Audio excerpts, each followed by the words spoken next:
వర్మ గారు నమస్తే. నమస్కారం. ఓకే, ఈ యలహంకది మంచి కథనాలు వచ్చినాయండి నిన్న ఈ రోజుని. విపరీతంగా ట్రోల్ అవుతున్నారు. ఆయన సీక్రెట్ మీటింగ్లు చాలా ఇంపార్టెంట్గా ఆయన వ్యూహాలు రచిస్తున్నారని. మరొక వైపు ఈ కాపు స్ట్రాటజీ విషయం కూడా చంద్రబాబు నాయుడు గారు, పవన్ కళ్యాణ్ గారు చాలా సీరియస్గా తీసుకున్నారు. అసలు ఏం జరుగుతుంది?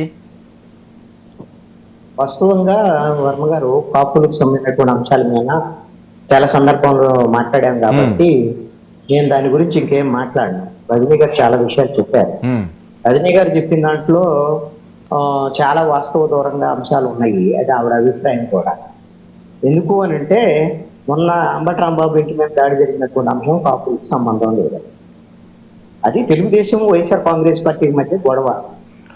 వైఎస్ఆర్ కాంగ్రెస్ పార్టీకి సంబంధించినటువంటి నాయకుడు అంబటి రాంబాబు ఇంటి మీద తెలుగుదేశం వాళ్ళు దాడి చేసినటువంటి తెలుగుదేశం వాళ్ళు తప్పని వాళ్ళు కూడా వ్యూహాత్మకంగా ఇది వైఎస్ఆర్ కాంగ్రెస్ పార్టీ ట్రాప్ వేస్తే మనం ట్రాప్ లో పడ్డారు అనేటువంటి విషయం అర్థమైంది. ముఖ్యమంత్రి చంద్రబాబు నాయుడు చెప్పాడు, మీరు వాళ్ళు ట్రాప్ వేస్తారు, గొడవలు పెట్టాలని చూస్తున్నారు, కులపరమైన గొడవలు పెట్టాలని చూస్తున్నారు, అలాంటి వాటిలోకి వెళ్ళొద్దు మీరు పొరపాటును కూడా అని చంద్రబాబు నాయుడు వాళ్ళ కార్యకర్తలకు చెప్పాడు.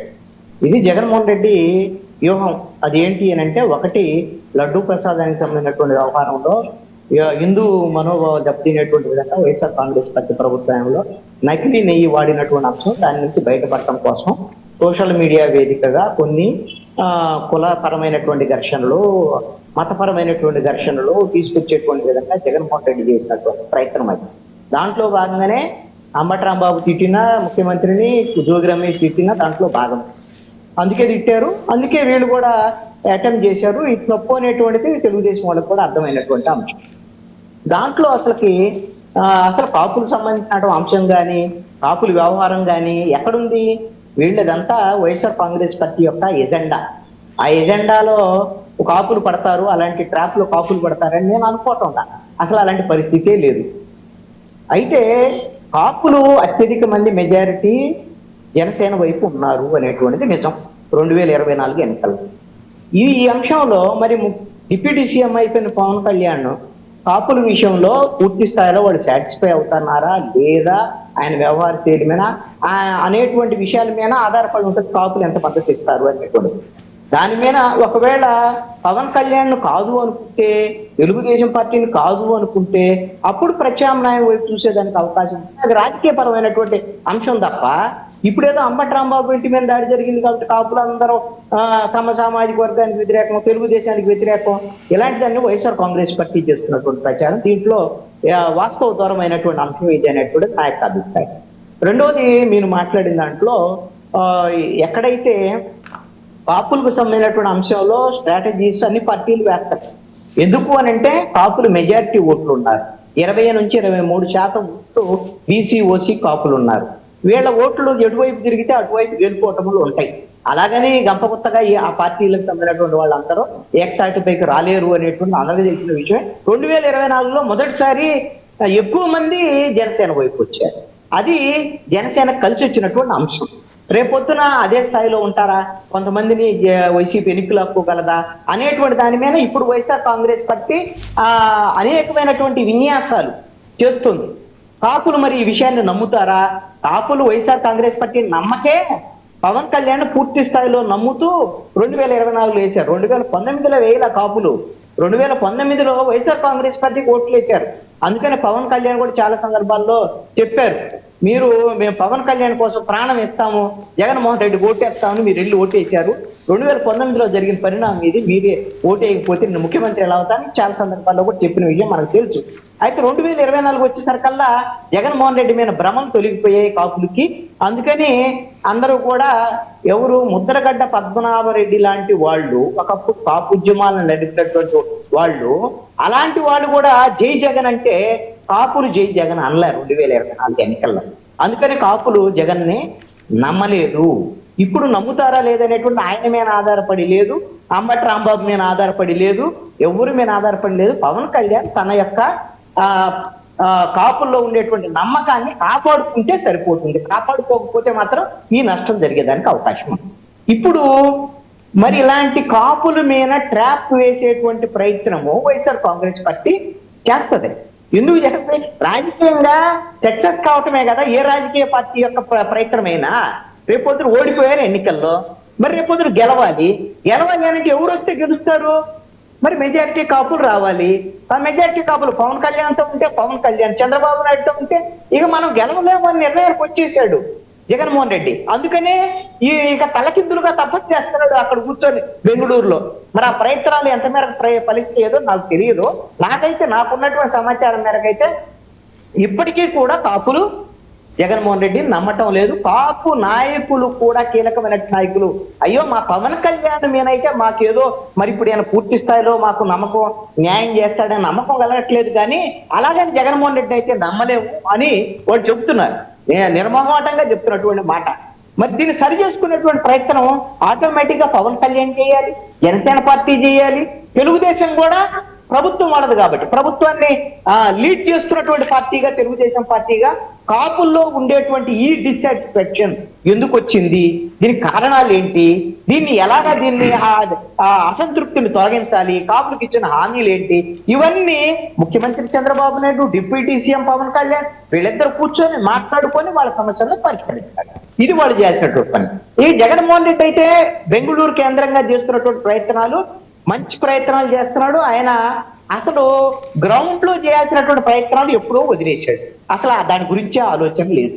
జగన్మోహన్ రెడ్డి గ్రౌండ్ లో ఏం చేయాలి, ప్రజల్లో ఉండాలి, ప్రజా సమస్యల గురించి మాట్లాడి. ఇప్పుడు మనము మన వైఎస్ఆర్ కాంగ్రెస్ పార్టీ నాయకుడు మధుసూదన్ రెడ్డి గారు అనుకుంటారు, ఆయన అనేకమైనటువంటి విషయాలు ఈ ప్రభుత్వ ఫెయిల్యూర్ ఉంది, ఆ ఫెయిల్యూర్ ఉంది, ఇప్పుడు ఒక డజన్ చెబుతాడండి ఇప్పుడు ఇమ్మీడియట్ గా అలాగ నిమిషాల్లో.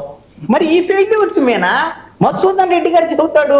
మరి వైఎస్ఆర్ కాంగ్రెస్ పార్టీ వాళ్ళు డిబేట్ లోకి వచ్చి శేఖర్ రెడ్డి మిగతా వాళ్ళందరూ చెబుతున్నారు, ఓకే. కానీ జగన్మోహన్ రెడ్డి ఎక్కడ ఉంటాడు, ఏం చేస్తున్నాడు? అయ్యా నీ కృష్ణాంజనేయులు నువ్వు ఇంతే మాట్లాడతావు, నీకు తెలియదా? జగన్మోహన్ రెడ్డి అదిగో అప్పుడు వచ్చాడు, ఆ రైతుల గురించి వచ్చాడు, రైతులు 3-4 సమస్యల మీద రైతులు ర్యాలీ చేశాడు, ఓకే. ఇక ఆయన చేసినవన్నీ జైలు యాత్రలే, ఆయన చేసినవన్నీ జైలు యాత్రలు, లేకపోతే ఏమన్నా చావు యాత్రలు, లేకపోతే ఇంటికి సంబంధించిన వ్యవహారాలు తప్ప జనానికి సంబంధించిన సమస్యలు ఇవ్వండి. మొన్నటిదాకా అందరూ అనుకున్నారు అదే వీళ్ళేదో మెడికల్ కాలేజీల మీద పెద్ద ఉద్యమం చేస్తారంటే మొత్తము తప్పన మొత్తం ఆ మంట మీద నిప్పులు మీద నీళ్లు చల్లేసి వెళ్ళిపోయాడు జగన్మోహన్. ఏమని ఇంకేం లేదు, ఉద్యమం లేదు, ఏం లేదు, పడలేదు, రేపు పొద్దున మేము వస్తాం, వచ్చినప్పుడు చూస్తాం, ఈయన వచ్చేటప్పుడు పోయేటప్పుడు. ఆయన అన్నట్టుగా కళ్ళు మూసుకుంటే 5 ఏళ్ళు అయిపోతాయి. మరి ఆయన కళ్ళు మూసుకొనే ఉంటాడు బెంగళూరులో. పాపం ఇక్కడ ఉండేటువంటి జనం సంగతే అర్థం కావట్లే. ఇన్ని సమస్యలు నేను వైసీపీ వాళ్ళు ఏకరవ పెడుతుంటే ఆయన ఏం చేస్తున్నాడో తెలియట్లేదు, ఏం చేసే పరిస్థితి లేదు, ఆయన చేసే ఉద్దేశం కూడా లేదు. జనానికి సంబంధించినటువంటి సమస్యలు పట్టించుకునే ఉద్దేశం కానీ, జనానికి సంబంధించినటువంటి వ్యవహారాలు అసెంబ్లీలో మాట్లాడటం కానీ, బయట మాట్లాడటం కానీ, పోట్లాడటం కానీ ఇవేమి లేవు. జగన్మోహన్ రెడ్డి అవసరం కూడా లేదనుకుంటున్నాడు. ఆయనకి ఎందుకు అవసరం లేదనుకుంటున్నాడు? ఇలాంటి జనానికి మనం ఎందుకు చేయాలి, వీళ్ళు ఇంతే అనుభవించాలే, వీళ్ళు నాకు 151 నుంచి 175 పోవాలని నేను అనుకుంటే ఈ విధంగా కళలు కానీ ఈ విధంగా సిద్ధం సభల్లో సిద్ధం ప్రకటిస్తే వీళ్ళేంది తీసుకెళ్లి నన్ను మూలన కూర్చోబెట్టారు. 11 సీట్లు కూడా రాలేదు, అసెంబ్లీకి పోదామంటే నేను ముప్పు ముఖం చెల్లట్లేదు. ఈ విధంగా చేసినటువంటి ఈ జనం కోసం నేను ఎందుకు పోరాడాలి ఆంధ్రప్రదేశ్ లో నాకే పని ఆయన బెంగళూరులో ఆయన కూర్చున్నాడు. రేపొద్దున ఇప్పుడు వీళ్ళేమో కొట్టాడుకుంటారా చంద్రబాబు నాయుడు, అదే విధంగా పవన్ కళ్యాణ్ ఏదో ముఖ్యమంత్రి పదవి అదిదని వీళ్ళు వైఎస్ఆర్ కాంగ్రెస్ బట్టి సోషల్ మీడియాలో ప్రచారం చేస్తున్నారు కదా, వీటితో ఏమైనా కొట్లాడుకుంటే వాళ్ళు ఇడిపోతే అప్పుడు వచ్చి మనము ఇప్పుడు గోతికాడు టక్కని అంటారు కదా, ఇది రాజకీయాలు సహజం, ఎదురు చూస్తున్నారు. వచ్చి టక్కన మనం వచ్చి కూర్చోవచ్చు వాళ్ళు ఓడిపోతే అనేట్టు. వాళ్ళు ఓడిపోతే మనం వచ్చి కూర్చుందాం అనుకుంటున్నారు తప్ప జనానికి సంబంధించి జనం సమస్యల మీద పోరాడి జనంలో ఆయన మద్దతు కోల్పోయినటువంటి విషయం, ప్రజలు చిత్కరించినటువంటి అంశం, వాటన్నిటి మీద తప్పులను తెలుసుకొని అదేవిధంగా పశ్చాత్తాపడి ప్రజలకు ఏదైనా ఉంటే నేను పొరపాటు జరిగింది, ఈ విషయంలో పొరపాటు జరిగింది, భవిష్యత్తులో ఇలాంటిది జరగదు, మా ప్రభుత్వం వస్తే మేము ఇది చేస్తాం అనేటువంటిది ఒక హామీ ఇచ్చి గతంలో పొరపాటు అది ఒప్పుకొని క్షమించమని అడిగి చెయ్యాలి ఇదంతా. మరి ఇవన్నీ మరి చంద్రబాబు నాయుడు చేశాడా అంటే ఖచ్చితంగా ఎన్నికల సమయంలో 2014 నుంచి 19 వరకు జరిగినటువంటి తప్పుల్ని చెబితేనే ఒప్పుకుంటేనే భవిష్యత్తులో జరగదంటేనే సంక్షేమ పథకాలకు హామీ మేము చేస్తామంటే వాళ్ళకి ఇచ్చారు రేపొద్దున. అంతేగాని ఇప్పుడు జగన్మోహన్ రెడ్డి కూడా అంతే. జగన్మోహన్ రెడ్డి వ్యూహాలు మాత్రం ఏం చేస్తున్నాడు అంటే వాళ్ళు సక్సెస్ఫుల్ గా చేస్తున్నాడండి. మీరు అన్నట్టుగా ఇక్కడ ఉంటే వాళ్ళ ఇంటెలిజెన్స్ అన్ని అందరూ చూస్తూ ఉంటారు. ప్రతి వాళ్ళు వచ్చి ఆ తాడేపల్లికి వచ్చేసి ఏం జగన్మోహన్ రెడ్డి ఐదని రాళ్ళేయటం వ్యవహారాలు ఇవన్నీ కూడా జరిగినాయి ఈ మధ్యకాలంలో. అందుకని ఇవి కాకుండా ఆ కేసు అని ఈ కేసు అని నోటీసులు వస్తాయో తెలియదు, ఏమొస్తాయో తెలియదు, ఏంటో తెలియదు. అదే బెంగళూరులో ఉంటే కొంత ఆయన ఎవరు కలుస్తున్నారు ఏంటి వ్యవహారం కొంత రహస్యంగా ఉంటది. ఈ మధ్య ఐఏఎస్లతో ఏదో మీటింగ్ పెట్టారు వైఎస్ఆర్ కాంగ్రెస్ పార్టీ వాళ్ళని, ఎవరు రాశారు? ఆంధ్రజ్యోతిలో రాసినట్టున్నారు. బహుశా తెలుగుదేశం వాళ్ళకి మద్దతు ఇచ్చే పేపరే కదా అది. వాళ్ళు ప్రముఖమైనటువంటి కార్యదర్శుల స్థాయికి సంబంధించినటువంటి ఐఏఎస్లు అందరితో జగన్మోహన్ రెడ్డికి అనుచరుడుగా ఉన్నటువంటి ఒక రిటైర్డ్ ఐఏ ఆఫీసర్ మీటింగ్ పెట్టాడు. వాళ్ళందరూ వచ్చేసారు అంటే దీని అర్థం ఏంది? మరి వాళ్ళు ఎలాగూ ఒక రాజకీయ పరమైనటువంటి ప్రభావిత వర్గంలో ఉండే వాళ్ళు ఐఏఎస్లు ఐపీఎస్లు వాళ్ళు కూడా ఉంటారు. వాళ్ళు కూడా మరి ప్రభుత్వానికి ఏమన్నా నిరసన తెలియజేయడం లేకపోతే జగన్మోహన్ రెడ్డికి మద్దతు తెలియజేయడం తెర వెనక ఏం జరుగుతున్నాయో తెలియదు. మరి దాన్ని సరి చేసుకుంటారా? ఇంకా 3 ఏళ్ళు ఉన్నాయి, సరి చేసుకోకపోతే పోయేదానికి అవకాశం లేదు. ఇలాంటి ప్రయత్నాలండి ఐఏఎస్లతో పాటు వీళ్ళతో పాటుగా అవసరం అనుకుంటే ఒకవైపున జాతీయ స్థాయిలో కాంగ్రెస్ వాళ్ళతో, ఇంకొక వైపున బీజేపీ వాళ్ళతో ఎన్ని రకాల ప్రయత్నాలు చేస్తున్నారో ఢిల్లీకి ఆఫ్లైన్ లో మరి బెంగళూరు నుంచి మాట్లాడుకునే